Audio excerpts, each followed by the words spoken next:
Broncos country, what is going on? Hope you guys are having a wonderful day. It has been reported that Diontae Johnson will be traded this week. Is it going to be to our Denver Broncos? I mean, they better be in the running.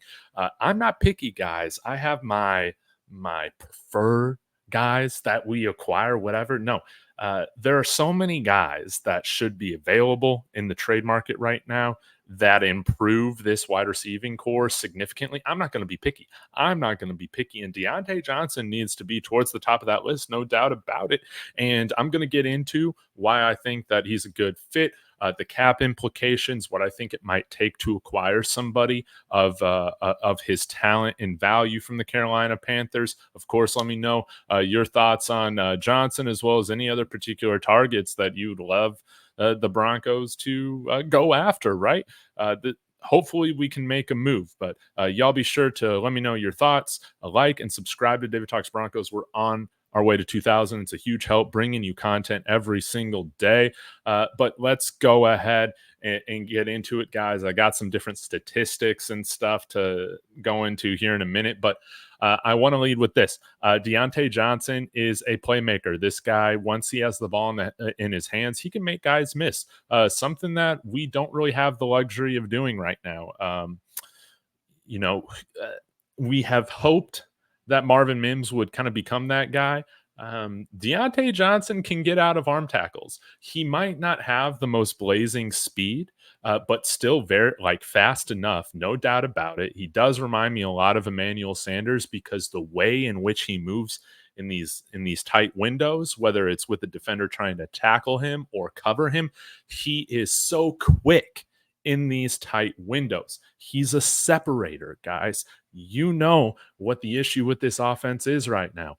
Consistent separation. We're having trouble getting it. And then when we got it, we can't make contested catches on a regular basis. And heck, we can't even make wide open catches on a regular basis. We need somebody that's going to come in here that truly is going to be a veteran in the room, not only to help these guys develop some of our younger players in their route running and stuff like that, but also change the dynamic on this offense. Have a security blanket that where Bo Nix knows, hey, this guy, he's going to run routes in a way in which he makes himself open, just like the quarterback can throw guys open. This wide receiver can help the quarterback look better, right?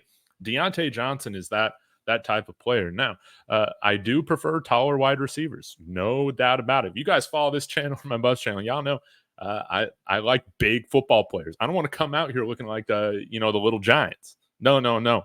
But similar to Emmanuel Sanders, Diontae Johnson plays bigger than his size. No doubt about it. I think he's listed at 5'10". To me, he does not look 5'10". I would say he's closer to 6 feet. That's kind of how he plays, but a fantastic route runner. And he can run the underneath stuff, which is what he did a lot of close to the line of scrimmage stuff his first couple years in Pittsburgh. But then you've started to see him used, a little bit more, a little bit differently. He can get downfield. He can run those deep posts. He can run the comebacks. He can run the deep outs. And I think that he could be a sneaky good fit for Bo Nix for the Sean Payton offense. He's somebody, again, that is able to get open in both man coverage and zone coverage. And he's somebody that once he catches the ball, guys, he is hard to bring down. He is sneaky, deceptive with his ability to gain yak. You might wonder, hey, what is Diontae Johnson's average yards after the catch? It's not, top of the elite stuff, but it's really, really good, guys.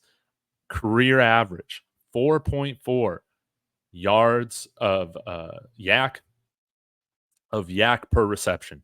So every time he's catching the ball, he's gaining another 4.4 yards, guys. That's almost half the way to a first down. For context, you might say, hey, well, who are some other guys that you might want to compare? Well, I'll run through this right now. Average yards per reception, 5 is CeeDee Lamb. Hey, that's real nice. AJ Brown is an insane 5.7. Tyreek Hill is 5. Cortland Sutton, 3.2. Jerry Jeudy, somebody who can be pretty explosive with the ball in his hands if he is to catch it. You might wonder what his yak is. I'm looking this up right now. 5.2. So we're getting a similar type of playmaker once he has the ball in his hands. To that. Let's go to, let's say, Devon Vele. Take a look at Vele and see how he's doing in terms of his separation or yards per after the catch on average. 3.8. You want to look at Josh Reynolds. Let's see what he is. 4.2. So interesting. He's a little bit better than Josh Reynolds, way better than a guy like Courtland Sutton. Let's take a look and see where Troy Franklin is at right now, just for the heck of it. 3.7. So this is significant. This is a significant upgrade for this receiving room. No doubt about it. He's somebody that, while he has struggled with drops earlier in his career, let's go ahead and share the screen. We'll dive into this. He has really minimized those drops. And while the drops are still kind of there a little bit, it is not nearly as much of an issue with him as it is for the rest of our current receiving core right now, as bad as that is. So we can take a look here. Diontae Johnson, you should see it here on the screen. See him here on the screen. Let's take a look at his career yardage right here, or let's take a look at his contested catch rate. 39.4. This is just below kind of where Courtland Sutton is at as well, which is really good. Again, as a comparison, Jerry Jeudy was just a little bit over 30, if I remember, or like 33, if I remember correctly. So this is a guy, again, that while he might have some drops, again, you remember in 2020, I had him on my fantasy team this year, that specific year, 14 drops. He had 8 drops in 2022, but for the most part has minimized that. It has been better, but also you can live with the drops in a sense. Courtland Sutton might drop a gimme every now and then, but you can live with that because of how good he is making contested catches. Diontae Johnson is at that rate as well. I mean, if you look at it this year, granted, he only has, 57 targets right now, but 46.7 contested catch rate. Yeah, you'll take that every single time, won't you? We'll go here to Courtland Sutton here.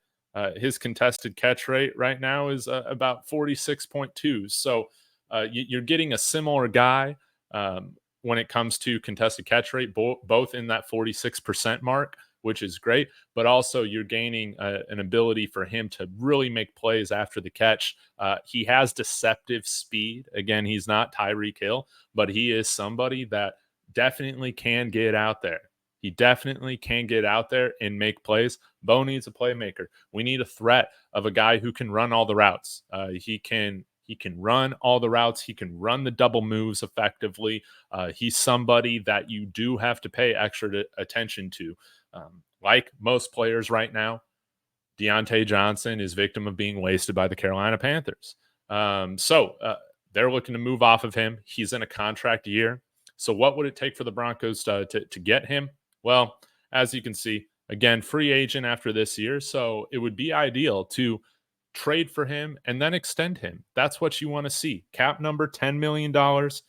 Carolina's already paid him that guaranteed salary, base salary, $7 million for the year. So maybe about half of that needs to be paid. So we can totally afford that when it comes to the cap, right?